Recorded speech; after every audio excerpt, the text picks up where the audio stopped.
안녕하세요, 청취자 여러분.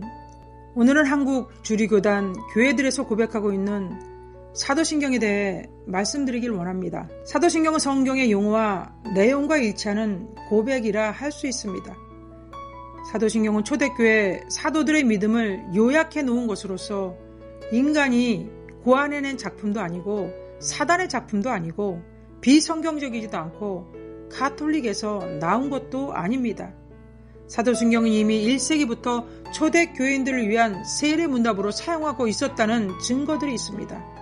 주후 165년경 순교자 유스티누스의 신앙 고백도 있고 200년 교부 이레니우스의 전기 속에 사도신경의 첫 번째 항목이 기록되어 있습니다.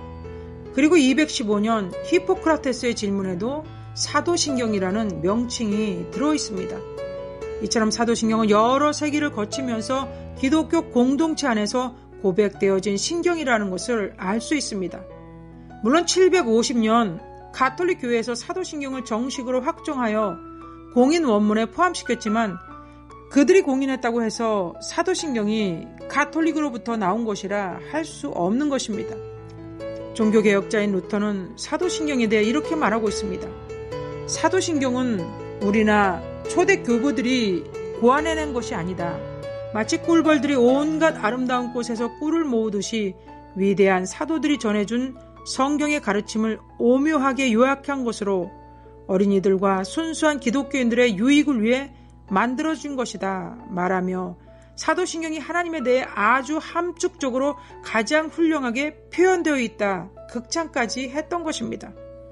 칼빈도 사도신경은 우리 믿음의 전 역사가 그 속에 간결하고도 명확한 순서로 정리되어 있으며 또한 성경의 순전한 증거들로 보증되지 않는 것은 하나도 들어있지 않다고 하면서 자신이 쓴 책 기독교 강요 안에 사도신경을 넣었을 뿐 아니라 사도신경의 구조를 따라 글을 썼던 것입니다. 이처럼 우리는 종교개혁자들이 사도신경을 얼마나 중요하게 생각하고 있는지 알 수 있습니다. 신학계의 영적 거장인 제임스 패커는 사도신경은 기독교 신앙을 한눈에 볼 수 있게끔 도와주며 믿음의 원칙이다. 설교로는 부족하다. 사도신경과 같은 기독교 기본 진리에 대한 가르침이 필요하다고 했습니다. 알리스터 맥그레스도 사도신경은 가장 오래된 동시에 가장 단순한 교회의 신조로 모든 기독교 전통에서 교리의 표준으로 그 권위와 중요성을 인정하고 있다 말했고 3.1교회의 송태근 목사도 사도신경은 성경의 핵심적 교리들이 총망라된 가장 엑기스와 같은 압축판이다 이야기하고 있습니다. 전 연세대 김준기 교수는 인생 여행을 위한 지도가 성경이라면 전체를 한눈에 볼 수 있는 요약된 지도가 사도신경입니다 말했고 플러의 이정석 조직신학 교수도 세계의 모든 기독교회가 다 함께 고백하는 성경적이며 사도적인 신앙 고백이다 이야기했습니다. 개혁파 신학자 하지도 사도신경에 대해 기독교 신학의 요약이며 하나님의 말씀과 일치한다 이야기하고 있습니다. 또한 개혁교회의 핵심 교리를 정리해놓은 하이델베르크 요리문답 안에도 사도신경에 대해 우리는 무엇을 믿는가 잘 해설해 놓고 있습니다. 그러나 이러한 사도신경이 마치 로마 가톨릭의 유물인 것처럼 강하게 비판하는 분들이 있는데 그분들의 주장은 잘못된 비판에 불과하다는 것을 우리는 알아야 할 것입니다. 첫 번째, 하나님이 천지를 창조하셨지 만드신 것이 아니다. 그러니 사도신경은 첫 항목부터 잘못된 것이라 강조하고 있습니다. 그러나 여러분, 구약 성경을 볼 때 창조라는 히브리어 바라도 사용하고 있지만 아사나 야차르라는 동사도 상호 교대로 혼용해서 많이 사용하고 있다는 것을 알아야 할 것입니다. 창세기 2장 4절에 여호와 하나님이 땅과 하늘을 만드시던 날에 여기서 만드시던의 동사에 아사를 사용하고 있습니다. 창세기 2장 8절에 에덴의 동산을 창설하시고 여기서도 창설이라는 야차르 동사를 사용하고 있습니다. 야차르라는 동사는 하나님의 창조 활동을 나타내는 동사이기도 한 것입니다. 바라는 구약성경의 53회, 아사는 2630회, 야차르는 60회 정도 나오고 있습니다. 사도행전 17장 24절에도 만물을 지으신이라고 할 때 헬라어로 포이에오라고 합니다. 포이에오는 히브리어 바라나 아사의 역어로 사용되고 있습니다. 요한계시록 14장 7절에 하늘과 땅과 바다와 물들의 근원을 만드셨다는 말씀도 마찬가지입니다. 아사나 야차르는 무에서 유를 창조한다는 바라와 상호 교대로 호환되고 있기 때문에 천지를 만드셨다라고 고백을 해도 문제될 게 하나도 없는 것입니다.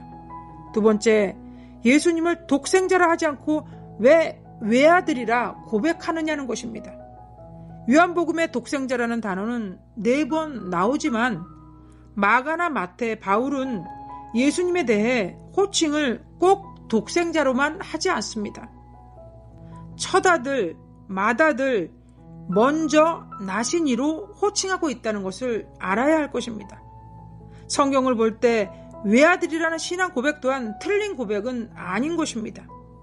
세 번째, 동정녀 마리아라는 말에 문제가 있다는 것입니다. 이 말은 가톨릭의 마리아 숭배 사상을 부각시키기 위해 넣은 고백이 아닙니다.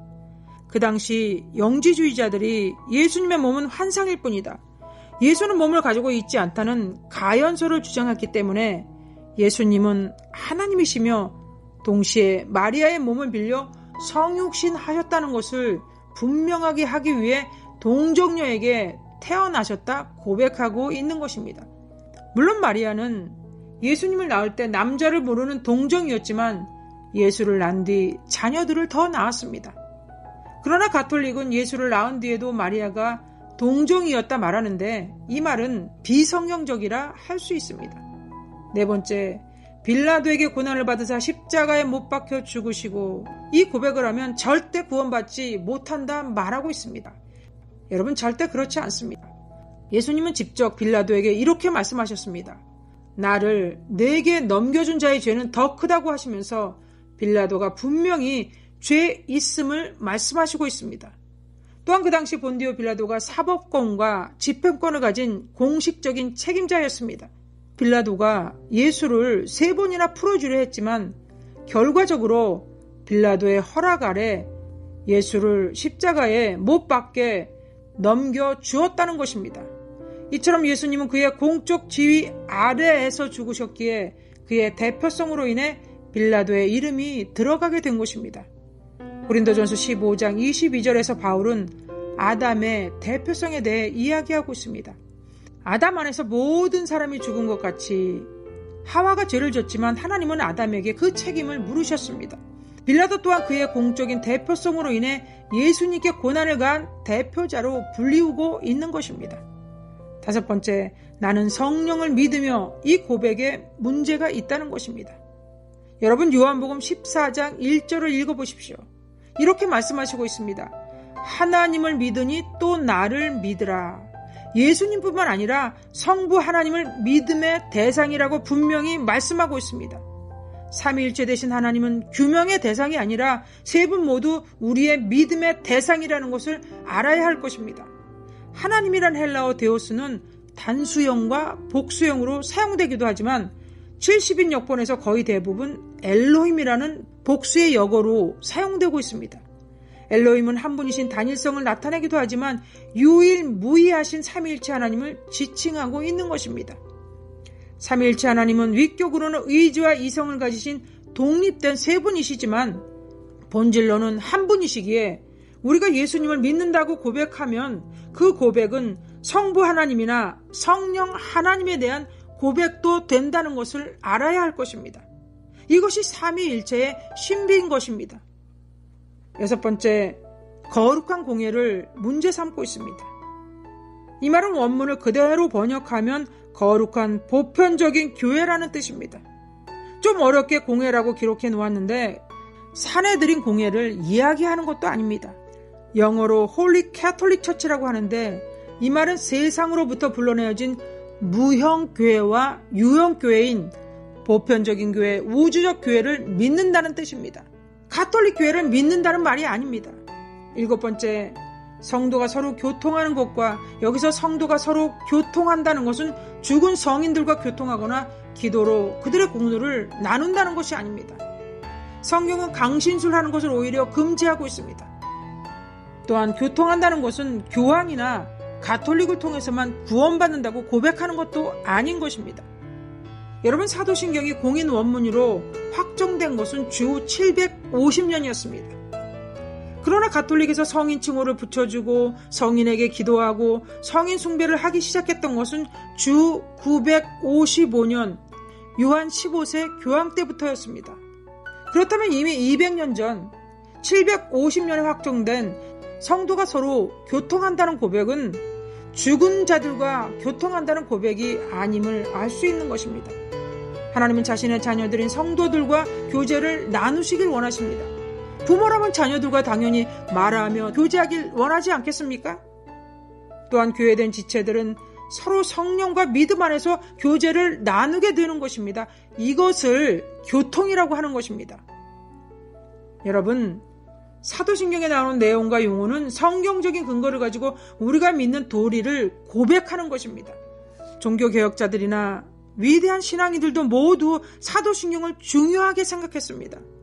왜냐하면 이단위로부터 기독교의 진리를 수호하는데 사도신경이 정말 중요했기 때문이었습니다.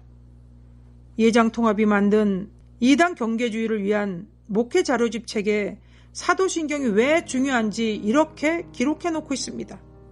이단과 관련해서 가장 많이 받는 질문은 이단과 정통을 분별하는 기준에 대한 것입니다. 가장 간단한 기준이 사도신경입니다.